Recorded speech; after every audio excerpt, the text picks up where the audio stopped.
you guys to Josh Neckels. He is the executive director of the ballet and also a dear friend. But Josh's work in the arts, particularly in our community, have been super impressive. Over the last 25 years, Josh has been the production manager and finance manager for The Shed, production manager for the Oregon Festival of American Music, stage management for the Willamette Rep, Eugene Op, Oregon Bach Festival, and the production coordinator for the Brit Festival. But his latest and greatest trick, which I am so excited about, is what the ballet is doing right now in our new Midtown Arts Center. So Josh is going to explain to us how dancers are managing in a COVID land, along with how impressive the Midtown Arts Center. I've toured it before and it is really, really amazing. And I think the closest thing to it is in New York.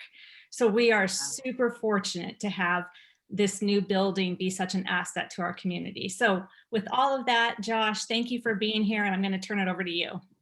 Well, thank you, Debbie, and thank you all for having me over today. And I mean over. Normally, I would just walk across the street here and we'd be having lunch together, which I think is the last time I spoke to your group, a couple of years ago. And it was about the Midtown Arts Center, even before we had broken ground on it. That seems way too long since the last time I've been over to talk to you, and we'll have to make up for that as we move forward. But if you don't mind, I'm going to share my screen and provide you with something to look at other than me. And the nice thing about working for a ballet company is we do come up with pictures on occasion that are worth seeing. So hopefully that's coming through okay. The Eugene Ballet, just like all the rest of us, has been trying to manage our current situation. And in this program today, I'll talk a little bit about what we've been doing over the last 10 months and getting us to this point, and then where we're headed moving forward. All of this started back in March, as you know, with the outbreak, and our first cancellations, as it was, the first impact was that we immediately had to close our doors here at the Academy. The weekend that everything started shutting down, we were scheduled to bring students from throughout the Northwest to Eugene to work in the Northwest Dance Festival. We were able to cancel that before everybody got to town, but we missed out on that. And then our spring usually involves community outreach, the free programs that we do in libraries and community centers. And that had to take a hiatus as well. April, we kept going forward. We had a show scheduled, our final show of last season. We postponed it to September, thinking 6 months should be plenty of time for everybody to regroup and come up with a pathway through this. Little did we know that at that time that 6 months obviously was not near enough.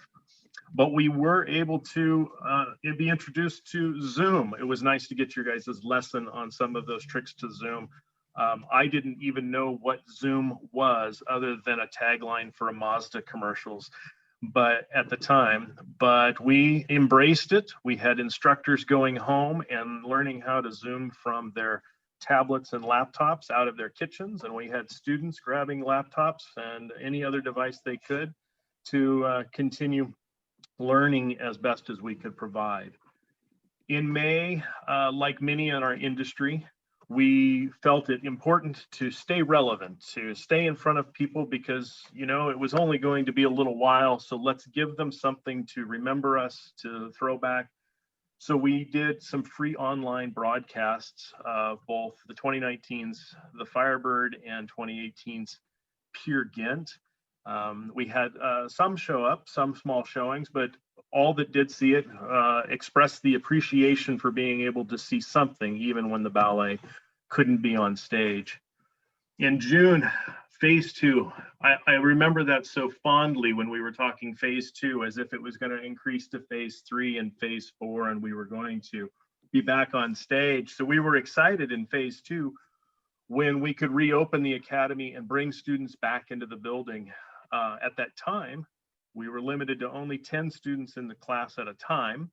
but we were Zooming those classes out at the same time we were teaching kids in person.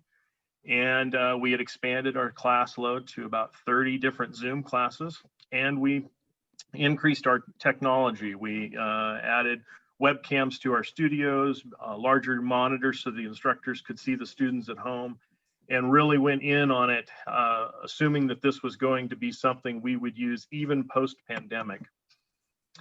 In July, we spent countless days trying to create scenarios in which we could come back in the next season, looking at different variables. We worked with our dancers. They developed a COVID committee within themselves. We looked at what other industry were doing. Many in the dance world were canceling their seasons outright. We have worked with some of them to look at how they approached coming back into rehearsals. And then there was the venues. We typically tour throughout the Northwest, both for the Nutcracker and for other performances. And we were getting phone calls from many of those venues who are on college campuses saying they couldn't commit to hosting us anymore, at least until they had a clearer indication from their deans and others that they would be able to bring in groups from the outside. The financials we did apply for and get a first round funding from the PPP as well as the IDL, and foundations were supporting us, coming in and making sure that we could keep the doors open and keep teaching our students. July also gave us a pause from all of the bad news, and that our artistic director, Tony Pimble, was recognized as one of the 5 2020 Governor's Arts Award recipients. Most of you have seen Tony's work in Eugene since the creation of the ballet in '78. She was the founding artistic director and is currently the longest serving active artistic director of any ballet company or regional professional arts organization throughout the country. Over her time here at the Eugene Ballet, she's choreographed over 70 ballets that most of which have been performed here in Eugene, but they've also been performed across the nation and internationally. What's little known about Tony is what she does beyond the stage and beyond her choreography. She has taken up costume design and has for many years now designed many aspects of our fully staged productions. And in fact, throughout this entire pandemic, that is most of what she's focused her energy on, is building costumes for shows that are 2 to 3 seasons out, so that is done and in our repertoire, ready to go when we come back out of this. Besides the costume design, she also does most of our music and video engineering for rehearsal and performance. She's taken these on as activities that most artistic directors do not do. Working with our dancers, we figured out how we could come back in August and start rehearsing, and it involved splitting the dancers up into 2 pods. This was something that was becoming more of an industry recommendation, where we limit the groups to just half of our company at a time. They would have to go through a quarantine period, daily health checks, and looking at different ways we could keep them working. Alternating rehearsal days, some of them in studio, some of them rehearsing and staying in shape at home. And unfortunately, we didn't get to bring most of that back, although in August we had redone our season and said we wouldn't be able to do a full season as planned, but we would do Nutcracker, and we would come up with these other 2 shows in March and April, holding out all hope that we would be back and be able to have audiences at the Holt Center. In October was our first return to the stage. We were able to put on a fundraising event that we live streamed out on Halloween night. It's the first time we had ever done a live stream, and we had a very limited audience of about 40 people there. Actually, I don't even think we made it to 40. You had 40 with the Holt Center staff in there as well. And it was a great night. It was the moment the dancers could get back onto the stage. It marked the longest time the Eugene Ballet had not been on the Silva stage since we opened in 1978. So from our show in February to this performance in October. And we had done it as a way to get the dancers back to rehearsing, and then hopefully turning around 2 weeks later and beginning to rehearse Nutcracker. Unfortunately, 2 weeks later, we were introduced to the freeze that then became the extreme, that then forced our Nutcracker to go back online. And this would have been the first time that we never toured, that we did not tour Nutcracker, and it was absolutely the first time we had not performed Nutcracker at the Holt Center in 36 years, I think is the number. It's the first time we've ever rebroadcast a Nutcracker, and we chose a version that we recorded for archival purposes back in 2018 and made that available for a week and a half around Christmas and New Year's. And that gets us to today, to January, to the Midtown Arts Center, to the future of where we're headed, and to what the ballet is looking forward to. Through all of 2020, the Midtown Arts Center has been that shining light, that one thing that we've been able to focus on and hold on to is this positive goal, this thing that we can see being realized out of the ground, something that wasn't shut down by COVID, something that was on schedule and moving forward. And we are so close to being inside. The idea behind the Midtown Arts Center is the continuation of what we started at the building here across the street at 1590 Willamette some 13 years ago, as a way of bringing arts groups together to share infrastructure and resources, to create a foundation so that they won't have to be vagabond administrative offices looking for spaces in empty storefronts or warehouses, but have a home that they could count on for the years ahead. And this place here at 1590 Willamette has served all of these groups very well. We currently have 6 groups here, and each has grown in their capacity of what they can do in the community, as well as the needs that they have for resources inside. Funding that future, funding this new stretch was going to be a major commitment. It is a major commitment from the ballet. We are purchasing our completed portion of the Midtown Arts Center, of the entire Midtown building, and it'll be about 30,000 square feet. Our portion of that comes to about $6.8 million. And as you can see, a big portion of the assets we were going to use to fund that was this eventual sale of our first building. And that is still on the market and still out there for sale. It's not been a good year for trying to sell office buildings, but we have hope that as the 2021 year rolls ahead, we'll find a positive investor who sees the light and can help us move beyond. COVID also changed the ways in which we looked at our projections as far as fundraising. Absolutely took a significant hit in our ability to hold fundraisers, to champion the Art Center in the way that we had planned, with open houses, with topping off parties, and just social gatherings to help boost awareness. Because of that, we had to adjust our goals a bit and incorporate long-term financing into what is becoming a more and more realistic reality. At this point, we are almost very close to breaking the $3 million raised mark. That's a pretty big achievement given the amount of resources that have been reallocated to COVID and fire response, to just our not being able to get out there and contact the people like we normally would. Once we sell the building and move those proceeds in, taking today's number in hand, we'll still be about $1.3 million short of what we need to completely be debt-free, but we know that we'll have a long-term mortgage involved in this, which we will look at our future investment and continue moving us forward. As part of this, gaining perspective on what this really means for our organization, I've included a little video in here that the dancers and some of our staff have put together. And if you'll bear with me, I'll see if I can get it to start.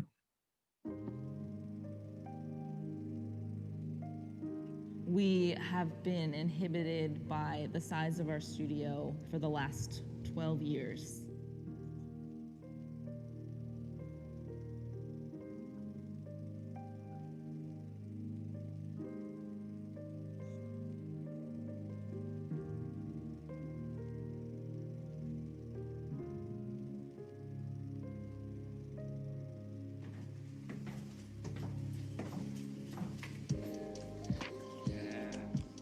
this new space will truly enhance our working experience in ways that we expect it to and in ways that we won't even foresee. And being in here in January is going to change our lives. It's a very, very exciting thing to be a part of this company right now as we kind of approach this new horizon. Should we check out the next space? This This is the space, the crown jewel. It's going to have a huge impact on our presence in Eugene and our presence in the dance world in general. Right now, our space is small. People sometimes question where we are. There's going to be no question when they drive by. When I was a student, you wanted to join a company that was growing and developing, and I think it's going to surprise us how the dance world starts to look at us differently now that we have this truly world-class space. Oh my gosh. There is natural light. Mm-hmm. So it has Still, shower. natural light is something that didn't exist at all At all. in our current space. We created this with the knowledge and experience of what didn't work and trying to makeshift a facility, to try to fit our need moving into this new facility. There's almost no limit with the ability to expand our programming infinitely. The limitations that were placed on us were also placed on our students, and they would never really get to experience what it would be like to lift your focus into a plane that's not compressed by the ceiling or a beam. We finally have something for those that have been working on this project for years, and now to have it come to fruition and actually see this come to light, such a blessing. Most excited about the larger space. We might be able to do some more combinations that we weren't able to do before. The dressing rooms, the study spaces, the bathrooms, it'll all be bigger, so that'll be nice. Now we come down to the fun part. Yes, your own hair station. Make sure you're absolutely perfect. This will be the premier facility between San Francisco and Seattle. How fortunate that we are to have this in Eugene. It's all right here, and it's centralized in Eugene, and we're gonna get to dance in it.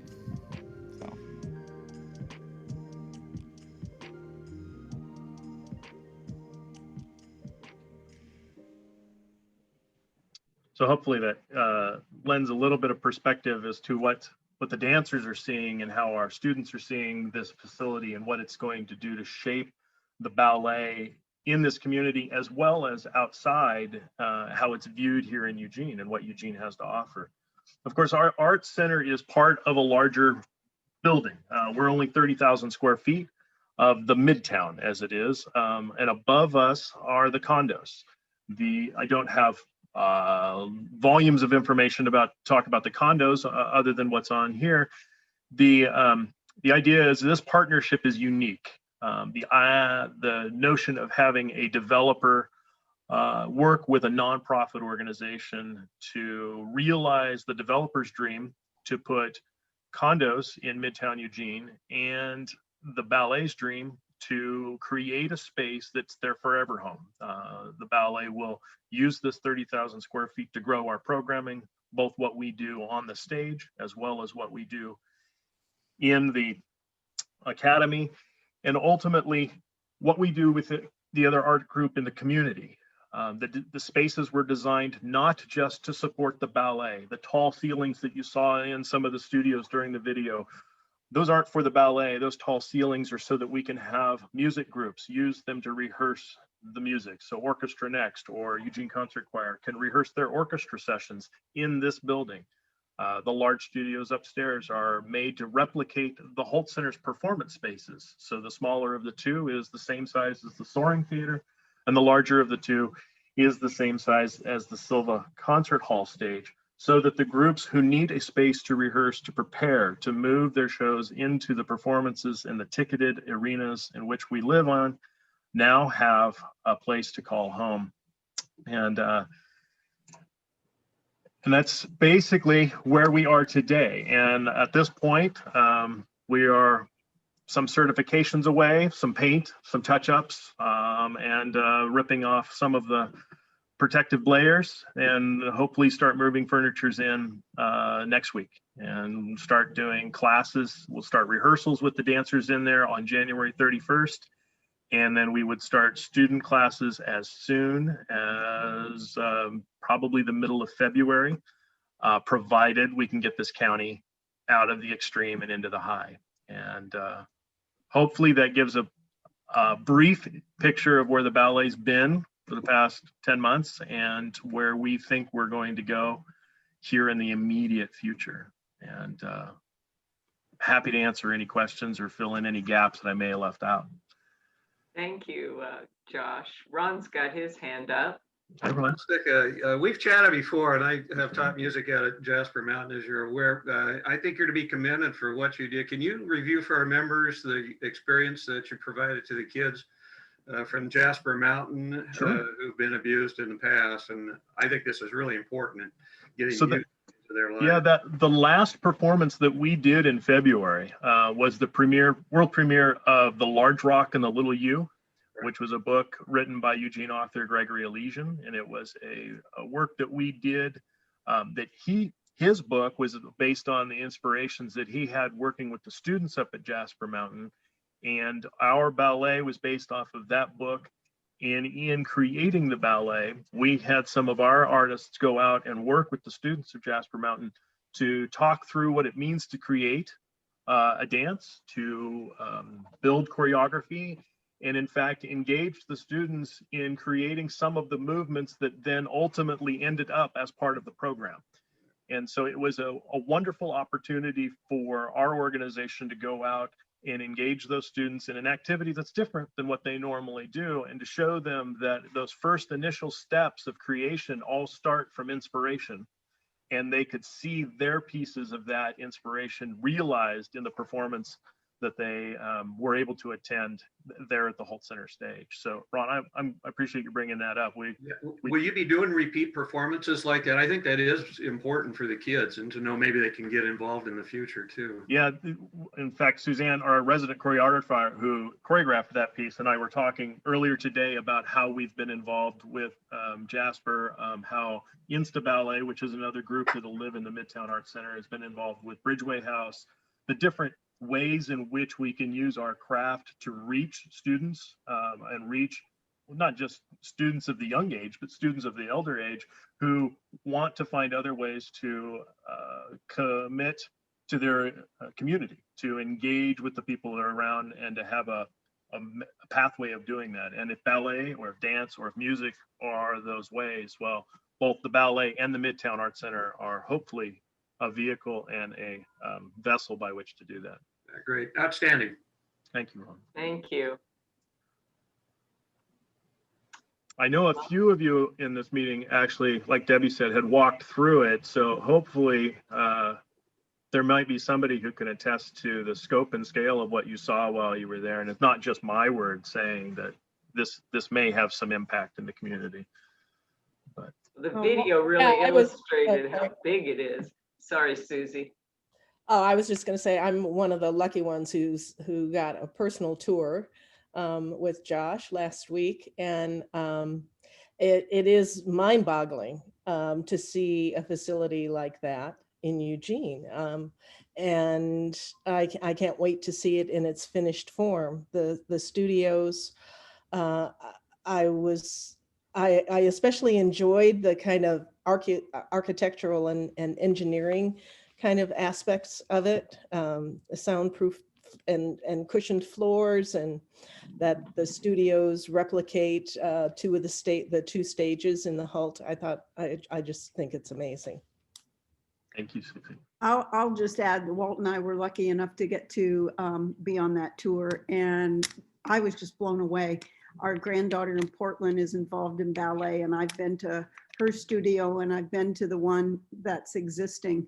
And the difference in what this new place is going to offer to the students is just amazing. And our granddaughter is so excited to come to Eugene this summer for an intensive class. And now she has 2 or 3 friends that want to come with her, because I sent, the website to them, and they've been looking and excited. And yeah, it's such a great resource for not just the kids in the community, but the adults too.